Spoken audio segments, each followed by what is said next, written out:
Protozoa. Protozoa term made up of two different words. Pro means ancient, and zoon. Zoon means animals. Students, always remember that protozoa is the group of organisms which are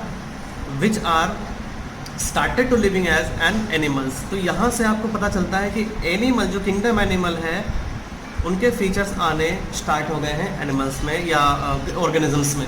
तो सबसे पहले आप जान लीजिए कि protozoa क्या है। बहुत ही पुराने टाइप के एनिमल्स हैं। शुरुआत हुई थी हम लोगों की यहीं से सिंगल सेल स्टेज से, फिर धीमे धीमे करके multi cellular stage, and now we are living with the heavy organization, body organisation.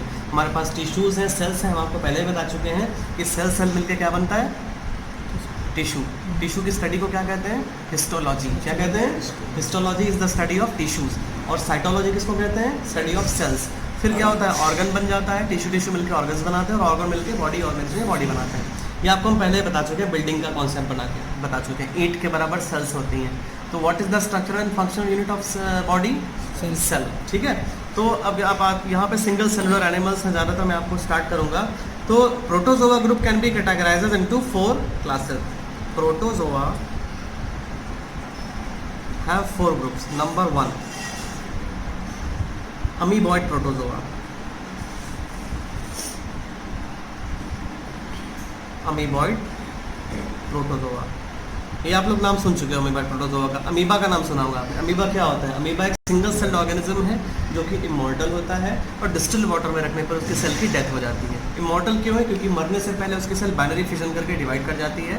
Okay, reproduction में आपने पढ़ रखा है, एसेक्सुअल रिप्रोडक्शन करता है। ठीक। तो अमीबॉइड प्रोटोजोआ का मतलब अमीबा लाइक। आप कोई भी शेप बना दीजिए, डेफिनेट शेप नहीं होता है। इसके अंदर ये सेल होती है और साइटोप्लाज्म भरा हुआ होता है। यहाँ पर क्या होता है, इसके पास कुछ फाल्स फीट जैसे कुछ डेवलप हो जाते हैं स्ट्रक्चर, जिन्हें क्या कहते हैं आप जानते हो, बताइए। Pseudopodia. Pseudo means false, podium means feet. जो ये अमीबा है ये क्या करता है, ये फॉल्स फीट से लोकोमोट करता है, मूव करता है from one place to another place. ठीक है। तो ये क्या करता है, ये अमीबॉइड प्रोटोजोआ हो गया। इसके रिजेंबलेंस में हमारी WBCs होती हैं, अमीबॉइड मूवमेंट करती है, अमीबॉइड डिवीजन करती हैं। ठीक है। तो ये शुरुआत हो जाती है लाइफ। तो अमीबा की तरह दिखने वाले प्रोटोजोआ जिनके पास स्यूडोपोडिया होंगे, जिनके पास एक इरेगुलर स्ट्रक्चर होगा, जिनके पास साइटोप्लाज्म होगा और थोड़े से कुछ बहुत एंशिएंट टाइप के सेल ऑर्गेनेल्स प्रेजेंट होंगे। Okay, now I am moving to the amoeboid protozoa. They are present in fresh water और सी वाटर और मॉइस्ट सॉइल। मॉइस्ट सॉइल में क्या होता है, नम मिट्टी होती है, बहुत हल्का सा पानी होता है। तो उसको आप ज़रा साइंटिफिक लैंग्वेज में समझिए, वाटर की फिल्म होती है उसमें। फिल्म मतलब झिल्ली, मेम्ब्रेन, बहुत पतली वाटर की मेम्ब्रेन होती है। ये उसी में स्विम किया करते हैं पतले पतले झिल्ली में, वाटर की बनी हुई मेम्ब्रेन में। इसके बाद क्या था इसके अंदर, आप एक बात और जान लीजिए, इसके अंदर ये अपना मूवमेंट और अपना फूड का कैप्चरिंग कैसे करते हैं, स्यूडोपोडिया की हेल्प से करते हैं। Pseudopodia helps in food capturing plus movement. ये बात आप जान लीजिए, स्यूडोपोडिया का ये इंपॉर्टेंट हो गया। इसके बाद क्या था, इसके बाद ये इनके बाद इनका जो एग्जाम्पल है आपको रटा होना चाहिए, आपको लर्न होना चाहिए, इसको समझ लो अच्छे से। इसका एग्जाम्पल है एंटमीबा हिस्टोलिटिका। ठीक है, एंटमीबा, स्पेलिंग बेटा दाएं बाएं कुछ हो सकते देख लेना। हिस्टोलिटिका ये एक जूलॉजिकल नॉमेनक्लेचर है जो कि ICSZ ने दिया है। तो इसको हम सेपरेटली अंडरलाइन कर लेंगे। पहला लेटर हम कैपिटल लिखेंगे, दूसरा लेटर स्मॉल लिखेंगे बाइनोमियल नॉमेनक्लेचर के रूल्स के हिसाब से। तो एंटमीबा क्या है, इसकी जेनरिक नेम है। हिस्टोलिटिका क्या है, हिस्टोलिटिका क्या है, इसकी स्पेसिफिक एपिथेट है। तो अमीबा की जो स्पीशीज है हिस्टोलिटिका, हिस्टो मीन्स होता है हिस्टोजन, या ऐसे सिंपली समझ लो आप टिश्यू, और लिटिक मतलब होता है लिसिस एक टर्म है, इसका मतलब होता है ब्रेकिंग या टूटना।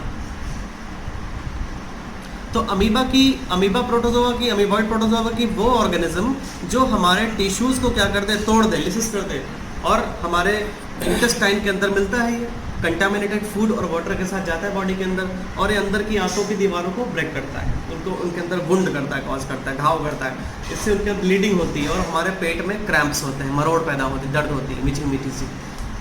और फिर क्या होता है, हमारी जो इंटेस्टाइन, इंटरनल इंटेस्टाइन की जो वहाँ पर सेल्स हैं मौजूद, ठीक है, गॉबलेट सेल्स, वहाँ से निकलता है म्यूकस लार्ज नंबर में, वहाँ के विलाई माइक्रोविलाई घायल होना शुरू हो जाते हैं, तो उसकी वजह से हमको दर्द होता है, ब्लीडिंग होती है, पेन होता है। तो जो फीकल मटेरियल है जिसको पॉटी कहते हैं हम लोग, उसके साथ ब्लड आता है, बहुत ज़्यादा म्यूकस आता है और लूज मोशंस होने स्टार्ट हो जाते हैं। इस बीमारी को ये जो बीमारी फैलाता है उस बीमारी को कहा जाता है, क्या कहते हैं हम लोग? Amoebiasis. Amoebiasis, very good, amoebiasis. Amoebiasis is the disorder in which amoeba histolytica causes muscular cramps and fecal discharge, heavy fecal discharge और loose motions, ठीक है, ओके। तो ये अमीबियासिस हो जाती है। इसके बाद इसी के बहुत सारे और रिलेटिव्स हैं कह लो, या उसके और स्पीशीज़ के मेंबर्स हैं। वो एक एंटमीबा जिंजीवेलिस होता है। क्या होता है? एंटमीबा जिंजीवेलिस। मैं आपको नाम उसका बता दे रहा हूँ, आपके लिए ज़रूरी है जानना। जीनस यही है एंटमीबा, लेकिन उसकी स्पीशीज अलग है, जिंजीवेलिस, जिंजीवेलिस। बेटा इससे क्या, कौन सी बीमारी होती है?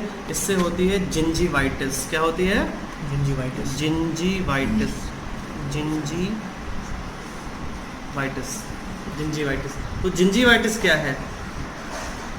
आपने कुछ लोगों के पास जाके बातचीत करी होगी, ओरल कन्वर्जेशन किया होगा, तो आपने फील किया होगा कि उनके मुंह से बदबू आ रही है। कभी फील किया है? स्मेल आ रही है, स्टिंक की स्मेल, कि उनको बर्दाश्त करना मुश्किल हो जाता है, उनके साथ हो सकता है, या ये जिंजीवाइटिस हो सकता है। जिंजीवाइटिस एक ओरल डिसऑर्डर है। इसमें जो ये एंटमीबा जिंजीवेलिस होता है हमारे गम्स में रहता है, हमारे मसूड़ों में रहता है, और यहाँ पर डिवाइड करता है और हमारे फंसे हुए खाने के टुकड़ों पे, जो दांत में खाना फंस जाता है उसके टुकड़ों पे सर्वाइव करता है, फंसे हुए टुकड़ों पे, और अपना क्या करता है? एक्सक्रीटरी मटेरियल निकालता है। उसी की वजह से क्या होता है? स्मेल आती है बुरी सी, और एक ग्रीन कलर की या वाइट या येलो कलर की लेयर जम जाती है दांत पे, इसको कैविटी कहते हैं या प्लैक कहते हैं, ठीक है। तो ये क्या करता है? ये इसकी वजह से मसूड़े धीमे धीमे गलने शुरू हो जाते हैं और हमारे गम्स धीमे धीमे क्या होता है? डिस्ट्रॉय होने शुरू हो जाते हैं। फिर हम जरा सा ब्रश करते हैं तो ब्लीडिंग होने लगता है। तो this is the disorder called gingivitis and it is caused by amoebic protozoa known as Entamoeba gingivalis. Okay, understand? This question is very important for your competitive exams. Okay, now I am discussing about flagellated protozoa. Flagellated means जिसके पास क्या present हो? Flagellum present हो। Flagella क्या होता है? आप जानते हो, फ्लैजेला एक टेल लाइक स्ट्रक्चर होता है that helps in swimming. Okay, किसी भी सेल में फ्लैजेला हो सकता है। फॉर एग्जांपल अगर मैं इसको स्पर्म बना दूं तो आप जानते हो क्या हो जाएगा? ये फ्लैजेला क्या करेगा? उसकी हेल्प करेगा स्विमिंग के अंदर, किसी भी सेल को मूवमेंट में, लोकोमोशन में हेल्प करता है। ओके, सो जो फ्लैजिलेटेड प्रोटोजोआ होते हैं उनके पास एक फ्लैजेला हो सकता है, दो भी हो सकते हैं, ठीक है। तो ये क्या है? इसमें एक छोटा सा मैं एग्जाम्पल बताऊँगा आपको, और इम्पॉर्टेंट एग्जाम्पल है ये। एक एग्जाम्पल है ये फ्लैजिलेटेड प्रोटोजोआ का, ट्रिपनोसोमा, TRYPANOSOMA। ये एक मक्खी होती है, फ्लाई जिसको बोलते हैं, उसका नाम होता है सीसी मक्खी, सीसी फ्लाई होती है, उसका नाम ही है सीसी फ्लाई। ये उसके पेट में रहता है। उसके कहाँ रहता है? स्टमक में रहता है ये। और वहाँ रह करके क्या करता है? जब ये मक्खी किसी खाने को कंटामिनेट करती है या किसी फूड के ऊपर बैठ जाती है, उसको क्या गंदा कर देती है, वही फूड उठा के आप खा जाते हो, तो आपके पेट में ट्रिपनोसोमा पहुँच जाता है।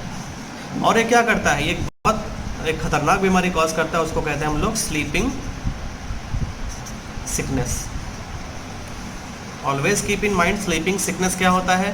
कुछ लोग इसको समझ लेते हैं कि नींद इसमें नहीं आती इस बीमारी में, ठीक है, वो अलग चीज़ है, वो ऐसा नहीं है। इसमें नींद बहुत आती है, बहुत नींद आती है इस बीमारी में। स्लीपिंग सिकनेस में क्या होता है? बार बार नींद आती है। तो अब अगर नींद आ रही है तो ये बहुत बुरी कंडीशन कैसे हो सकती है?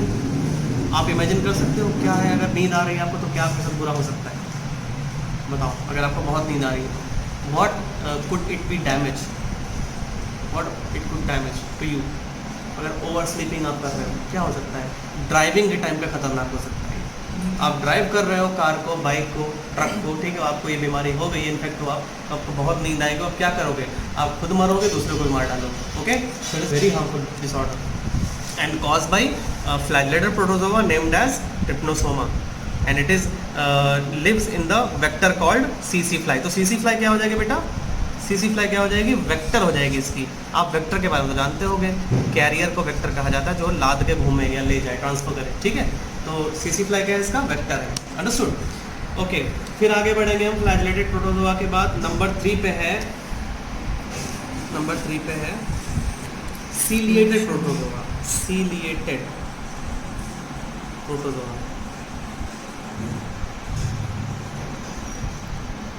Cilia, what is the meaning of cilia? Bristles like structure होते हैं किसी भी ऑर्गेनिज्म की सेल्स पर। ब्रिसल्स मतलब छोटे छोटे रेशे, तो इन्हें क्या कहा जाता है? इन्हें सीलिया बोला जाता है, इन्हें सीलिया कहते हैं। ओके, ठीक है। तो सीलिया क्या होता है? सीलिया एक फ्लैजेला का छोटा भाई समझना। अगर मान लीजिए पैरामीशियम है तो इसकी बॉडी पर क्या होंगे? इसकी बॉडी पे बहुत सारे छोटे छोटे ब्रिसल्स होंगे, रेशे जैसे स्ट्रक्चर्स होंगे, जिन्हें क्या कहोगे आप? जिन्हें सीलिया कहोगे। और इस सीलिया बिल्कुल फ्लैजेला की तरह हेल्प करते हैं सेल को। काहे में हेल्प करते हैं? लोकोमोशन में हेल्प करते हैं। ये विप्लैश मूवमेंट करते हैं चाबुक की तरह, ये ऐसे ऐसे मूव करते हैं, ऐसे और ऐसे, ऊपर की तरफ और नीचे की तरफ, और इस तरीके से हेल्प करता है मूवमेंट में। यहाँ पर क्या होती है? फूड वैक्यूल होती है, और ये गलट होता है। गलट क्या होता है? इसका माउथ होता है। सीलिया पानी में गए हुए चीज़ों को, पानी के साथ आए हुए चीज़ों को, छोटे छोटे स्पोर्स को ये अंदर माउथ के थ्रू एब्जॉर्ब कर लेता है और इसकी सेल में ये चीज़ आ जाती है। ओके, तो ये मैंने कौन सा एनिमल का स्ट्रक्चर बनाया? ये क्या है? पैरामीशियम है। ओके, क्या है ये? स्पेलिंग आप लोग देखते हो ना, उसमें दिक्कत वाली बात नहीं, इधर उधर हो सकती है। तो paramecium have cilia while by the flagellated protozoa have flagella. Okay, ठीक है। ये स्पर्म है, आप कंफ्यूज मत होना, इसकी जगह कोई और भी आप दूसरा समझ सकते हो। तो इसका एग्जांपल हो गया पैरामीशियम, और पैरामीशियम बहुत गजब का क्रिएचर होता है। ये लॉन्गिट्यूडनल बाइनरी फ्यूजन करता है और ट्रांसवर्स बाइनरी फ्यूजन भी करता है। ठीक है, this is very simple example. इसका दूसरा नाम होता है स्लिपर एनिमलक्यूल। स्लिपर मतलब होती है हमारे घर की चप्पल, चप्पल जैसा दिखता है, इसलिए इसको स्लिपर एनिमलक्यूल। एनिमलक्यूल क्या होता है और एनिमल क्या होता है? Animal means a well developed organism, और एनिमलक्यूल क्या है? बहुत नन्हा सा जानवर है, जानवर का बहुत छोटा सा पार्ट समझ लो, बहुत छोटा जानवर समझ लो। ठीक है, दिस इज एनिमलक्यूल। तो ये हो गया स्लिपर एनिमलक्यूल, इसको पैरामीशियम हमने बता दिया। तो ये पैरामीशियम भी क्या होता है? कभी कभी हमारे लिए कंटामिनेट करके या कुछ बीमारियाँ कॉज करता है, अदरवाइज ये कुछ इतना कुछ इसका वो इसकी इकोनॉमिक वैल्यू नहीं है। नेक्स्ट हम बढ़ेंगे जो कि बहुत खतरनाक है, number 4, it is sporozoa. Sporozoans. What is sporozoans? Spore means a little cell, बहुत छोटी सी सेल होती है। स्पोर अंडा कह सकते हो आप, एग कह सकते हो। ठीक है, एग लाइक होता है। स्पोर में भी हैप्लॉइड और में भी डिप्लॉइड। इसमें सिंगल सेट ऑफ क्रोमोसोम भी हो सकता है, उसको हैप्लॉइड कहेंगे, और डबल सेट ऑफ क्रोमोसोम भी हो सकता है, उसको डिप्लॉइड कहेंगे। ठीक है, तो स्पोरोजोन स्पोर बेयरिंग बॉडी इनकी होती है। तो इसका सबसे बेस्ट एग्जांपल क्या है और सबसे ये खतरनाक क्यों है? एक टर्म आप याद रखना, ये मोस्ट नोटोरियस है। ये क्या है? मोस्ट नोटोरियस है इस पूरे फैमिली का। ये जो 3-4 मैंने आपको बताए हैं चारों, इन चारों में सबसे नोटोरियस कौन सा है? तो स्पोरोजोन है। क्यों ये नोटोरियस क्यों है? क्योंकि इससे जो है इसका जो एग्जाम्पल है, जब आपको एग्जाम्पल बताएंगे तब आप समझ जाओगे कि नोटोरियस क्यों है, ख़तरनाक क्यों है। इसका एग्जाम्पल है प्लाज्मोडियम वाइवाक्स। एक और मैं बताऊंगा आपको, मैं आपको 3 बताऊंगा, प्लाज्मोडियम, फैल्सीपेरम, और एक और बताऊंगा, प्लाज्मोडियम मलेरी।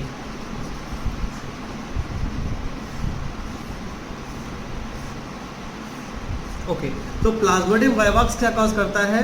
ये प्राइमरी मलेरिया या 1 डिग्री मलेरिया कॉज करता है। Malaria is divided into degrees. Okay, ये लीथल तो होती है but it can be cured. आप इसको अगर आपके बॉडी में इन्फेक्शन हुआ है तो फीमेल एनोफिलिस के बॉडी में ये as a host as a guest रहता है, एज अ पैरासाइट रहता है समझो।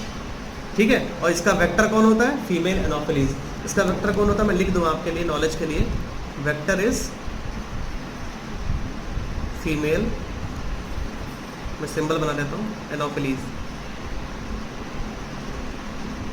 तो फीमेल एनोफिलिस इसको अपने पेट में लेके घूमती है, उसकी सलाइवरी ग्लैंड में होता है। जब हमको बाइट करती है, मच्छर वो काटती है, उसके बाइट से उसके जो दांत है उससे हमारे बॉडी के अंदर घुस जाता है। और फिर आपको क्लास 12th में पढ़ाया जाएगा कि व्हाट इज मलेरिया साइकिल।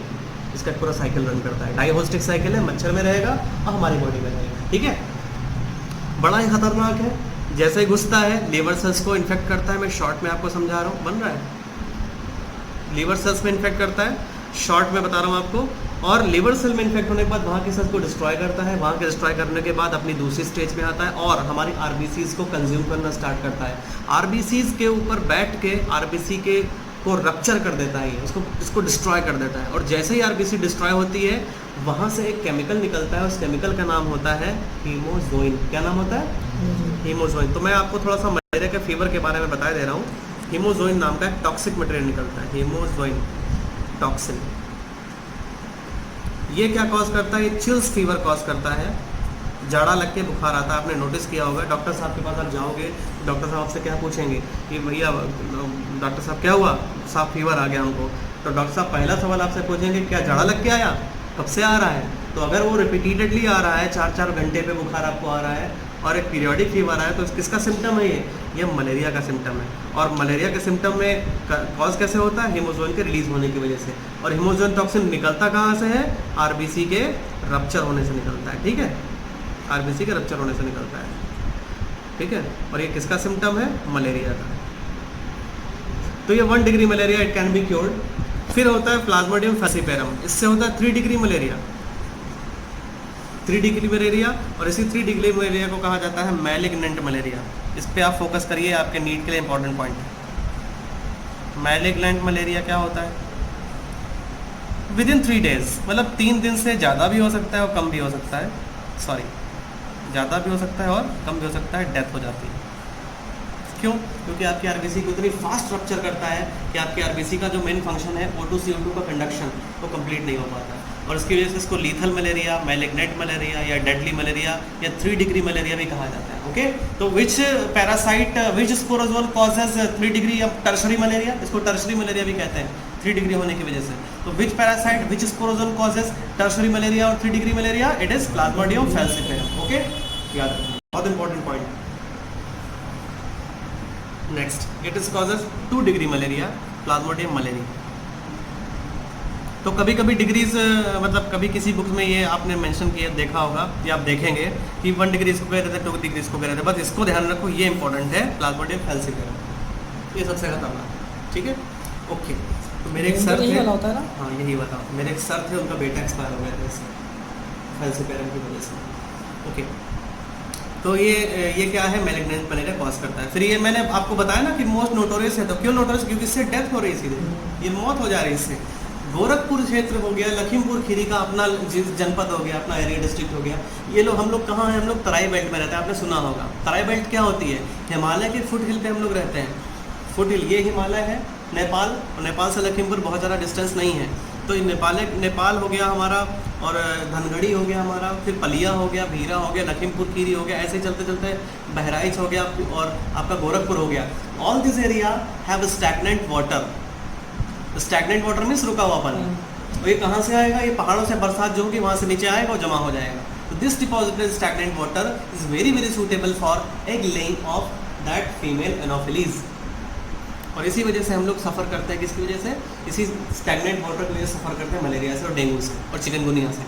इसीलिए बहुत ज़्यादा हम लोग सफ़र करते हैं। आपने देखा होगा तराई बेल्ट के लोग, यहाँ बहुत मलेरिया फैलता है, डेंगू फैलता है, हर सीज़न में फैलता है। ओके, आपने शायद सुना होगा कि कितने बच्चे एक्सपायर हो जाते हैं, डेथ हो जाती है उनकी, ठीक है। तो इसका रास्ता क्या है? इससे बचने के लिए एक फ़िश पाली जाती है जिसका नाम आप लोग जानते होंगे, गम्बूशिया फिश। ओके, और क्विनीन की टैबलेट देते हैं, क्विनीन जो कि सिंगोना ऑफिशियल नाम के प्लांट से निकलता है।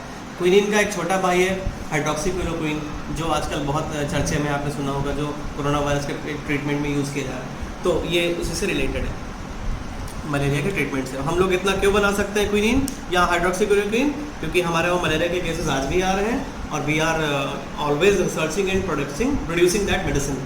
इसीलिए इतना ज़बरदस्त हमारे पास प्रोडक्शन हो रहा है HCQ का, हाइड्रोक्सीक्लोरोक्विन का। Okay, now the protozoa is finished. Protozoa आपका कंप्लीट हो गया।